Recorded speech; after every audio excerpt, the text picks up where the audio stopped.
नमस्कार, मैं दिव्यांजलि वर्मा अयोध्या उत्तर प्रदेश से श्री राम साहित्य सेवा संस्थान व नारी तो नारायणी मंच की संस्थापिका। आज मैं एक और बुक लेके आई हूँ उसके बारे में बताने के लिए और इस बुक का नाम है अलग कान और इसे लिखा है डॉक्टर अनुराधा प्रियदर्शनी जी ने। अक्सर ऐसा होता है कि जो बड़े बच्चे होते हैं उन्हें अगर कुछ भी सिखाना हो तो बहुत ही आराम से सिखाया जा सकता है, लेकिन जब यही बात छोटे बच्चों को सिखानी होती है, जैसे कुछ नया पढ़ाना है या कोई नई चीज़ बतानी है, तो उनके साथ थोड़ी समस्या आती है, थोड़ी प्रॉब्लम क्रिएट हो जाती है कि बच्चों को कैसे समझाएँ। क्योंकि जो छोटे बच्चे होते हैं वो या तो देख के जल्दी सीखते हैं या फिर कविताओं और चित्रों के माध्यम से जल्दी सीखते हैं। तो छोटे बच्चों के लिए मतलब यही अभी हाल ही में मैंने फिर एक पुस्तक पढ़ी जिसका नाम अलग गान है और इसे डॉक्टर अनुराधा प्रियदर्शनी जी ने लिखा है। और ये बुक के बारे में बताऊँ तो खास बच्चों को ध्यान में रखकर इस पुस्तक को उन्होंने अपनी बेटी नैना और बेटे ईशान को समर्पित किया है और बच्चों के लिए ही उन्होंने लिखा ही है। और इस पुस्तक में 31 रचनाएँ हैं जो बाल मन को टटोलती हुई उनकी जिज्ञासाओं को शांत करने के उद्देश्य से लिखी गई हैं।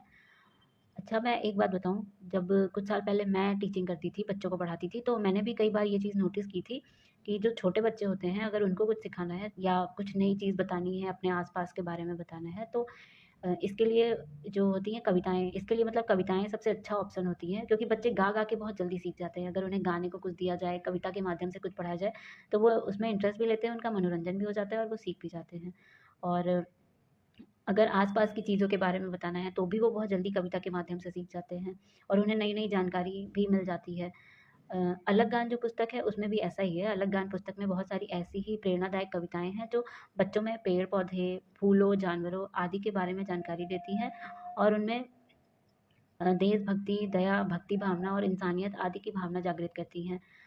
इस पुस्तक को अलग गान पुस्तक को डॉक्टर अनुराधा प्रियदर्शनी जी ने लिखा है और डॉक्टर अनुराधा प्रियदर्शनी जी के बारे में मैं बताऊँ तो ये सोनभद्र की रहने वाली हैं और इन्होंने एमएससी और बीएड किया है और गृहिणी होने के साथ-साथ समाज सेवा भी करती हैं और साथ ही स्वतंत्र लेखन भी करती हैं और इन्हें कहानी, गीत, संस्मरण, लघु कथा आदि लिखना बहुत पसंद है।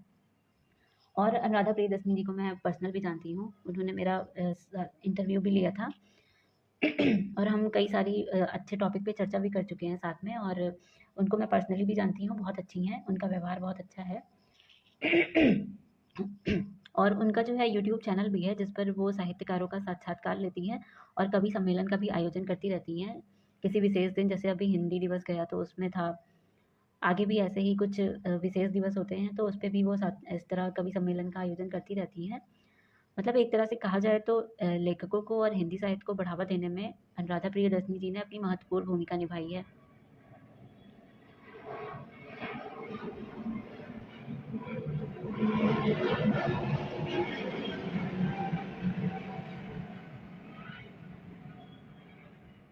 और इनकी अब तक बहुत सारी पुस्तकें और साझा संकलन भी प्रकाशित हो चुके हैं। जो अलग गान पुस्तक है वो इनमें से ही एक है। अगर किसी के घर में छोटे बच्चे हैं और मतलब हमेशा अपने आस-पास की चीज़ों को लेकर प्रश्न करते रहते हैं। छोटे बच्चों में तो होती ही है जिज्ञासा, वो पूछते रहते हैं। जैसे सूरज क्यों निकलता है? चिड़िया कहाँ रहती है? पेड़ हरे क्यों हैं? फल कहाँ से आते हैं? तो बच्चों को ऐसी मतलब बच्चों की ऐसी जिज्ञासा को शांत करने के लिए अलग गान पुस्तक बहुत बढ़िया है। बच्चों को बर्थडे पर उपयोगी गिफ्ट देने के लिए भी इस पुस्तक का चयन किया जा सकता है। और मुझे इस पुस्तक की जो रचना सबसे ज़्यादा पसंद आई थी वो अब मैं पढ़ के सुनाती हूँ। जैसे एक कविता है प्यारी चिड़िया, ये चिड़िया के ऊपर लिखी गई है, चिड़िया के बारे में। ये कविता ऐसे है, चींची करती आई चिड़िया, आंगन में सुस्ताई चिड़िया, दाना पानी मुझको दे दो, मैं हूँ तेरी प्यारी चिड़िया।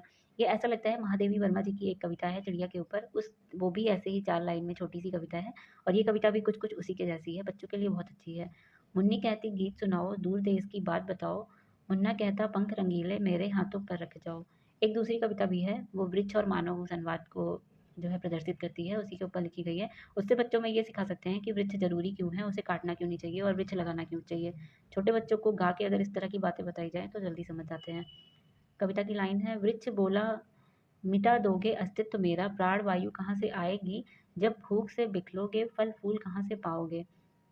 मुझको मिटाकर खुद मिट जाओगे, ऐसे विकास से क्या पाओगे, सहजीवन सह सम्मान ही एक रास्ता है, रखो सोच तो मुस्कुराओगे। सही बात है, आजकल विकास के चक्कर में बहुत सारे पेड़ पौधे काट दिए जाते हैं, लेकिन जब ग्लोबल वार्मिंग बढ़ जाती है और गर्मी बढ़ जाती है तो फिर याद आता है कि हमें पेड़ लगाना चाहिए। तो छोटे बच्चों में अगर इस तरह की कविता के माध्यम से बचपन से ही उनमें पेड़ लगाने के प्रति जागरूकता फैला दी जाए और ये बता दिया जाए कि पेड़ भी ज़रूरी है और विकास होना भी ज़रूरी है, तो शायद बाद में इतना नुकसान ना हो। एक और कविता मुझे बहुत पसंद आई। इस कविता का ये कविता रेलगाड़ी पर है। रेलगाड़ी तो मेरी फ़ेवरेट है। मुझे अभी भी इतनी बड़ी हो गई हूँ मगर मुझे रेलगाड़ी में सफ़र करना बहुत पसंद है, तो मुझे ये कविता सबसे ज़्यादा अच्छी लगी थी। ये कविता ऐसी है: छुक छुक करती चलती रेलगाड़ी, जब भी आती सीटी बजाती, रुक रुक कर चलती जाती, सबको मंजिल तक ले जाती। कभी चाय तो कभी मूंगफली, खाना भी मिल जाता है ट्रेन में, नाश्ता खाना खा पी कर सब आराम से फिर सब सो जाते हैं। मतलब छोटे बच्चे जो होते हैं, अगर उन्हें ना पता हो या फिर उन्हें जाते भी हैं, बहुत सारे बच्चे ऐसे होते हैं जो ट्रेन में सफ़र भी करते हैं, तो उन लोगों के लिए ये सब कविता बहुत अच्छी है। वो गा के और फिर अपने आप को मतलब ये इस कविता से जोड़ सकते हैं, अपने शब्दों को इस कविता के माध्यम से बता सकते हैं। तो ये सारी कविताएँ और इसी तरह की और भी बहुत सारी कविताएँ हैं जो छोटे बच्चों के लिए अलग ज्ञान पुस्तक में है। तो जो है, अगर किसी को ये पुस्तक पढ़नी होगी तो मैं डिस्क्रिप्शन बॉक्स में अमेज़न लिंक, बुक की अमेज़न लिंक डाल दूँगी। आप वहाँ से परचेज़ करके इसे अगर गिफ्ट देना हो किसी बच्चे को तो भी मँगा सकते हैं, और अगर खुद पढ़ना हो तो भी मँगा सकते हैं। और अगर किसी स्कूल वगैरह में भी अगर इस बुक को वो चलाना हो तो भी आप मँगा सकते हैं। और मैं एक चीज़ और कहना चाहूँगी, इसको बुक को पढ़ने के बाद कमेंट करके ज़रूर बताइएगा कि आपको अनुराधा प्रियदर्शनी जी की ये पुस्तक अलग ज्ञान कैसी लगी। और मैं फिर से बता दूँ, मेरा नाम दिव्यांजलि वर्मा है, मैं अयोध्या उत्तर प्रदेश से। किसी को अपनी बुक का रिव्यू वीडियो बनवाना होगा या समीक्षा करवानी होगी तो वो भी मुझसे संपर्क कर सकता है।